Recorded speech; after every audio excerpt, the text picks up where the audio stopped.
வடசென்னையில் பேருந்து பணிமனை பணிகளை ஆய்வு செய்த அமைச்சர் சேகர் பாபு, அண்ணாமலை குறித்து கேட்காதீர்கள், காட்டமாக பேசிவிடுவேன் என கொந்தளித்தனர். வடசென்னை தண்டையார்பேட்டை பகுதியில் பேருந்து பணிமனையின் தரத்தை உயர்த்துவதற்கான பணி 20 கோடி ரூபாய் மதிப்பீட்டில் கடந்த சில மாதங்களுக்கு முன்னர் தொடங்கப்பட்டது. இதனை அமைச்சர் சேகர் பாபு ஆய்வு செய்து திட்டங்கள் குறித்து கேட்டறிந்தார். பின்னர் செய்தியாளர்களை சந்தித்த அவர் அண்ணாமலை குறித்து காட்டமாக பேசினார். மக்களின் கோபம் மற்றும் எதிர்ப்பு காரணமாக மத்திய அரசு பயந்து டங்ஸ்டன் திட்டத்தை கைவிட்டது என்றும், அண்ணாமலை குறித்து கேட்காதீர்கள், காட்டமாக பேசிவிடுவேன் எனவும் தெரிவித்தார். மேலும் சீமானை தான் மறந்தே பல மாதங்கள் ஆகிவிட்டது எனவும் கூறினார். அவர் கனவு பகல் கனவாகத்தான் இருக்கும். அவரே மக்கள் பிரதிநிதிக்காக நின்ற ஒரு தேர்தல் கூட வெற்றி பெறவில்லை.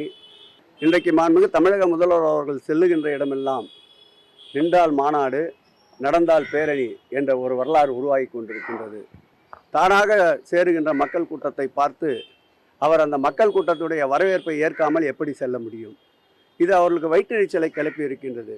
2026 மாண்புமிகு தமிழக முதல்வர் எங்கள் ஆர்வீர் தலைவர் தளபதி அவர்கள் கையில்தான் என்பதை இந்த கூட்டங்கள் வாயிலாக அவர் செல்லுகின்ற இடங்கள்லாம் திரளுகின்ற மக்கள் வெள்ளத்தால் நிரூபணமாகி இருக்கின்றது.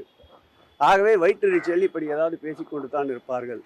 எங்கள் பணி மக்கள் நலப்பணி, அதை நாங்கள் தொடர்ந்து கொண்டே இருப்போம்.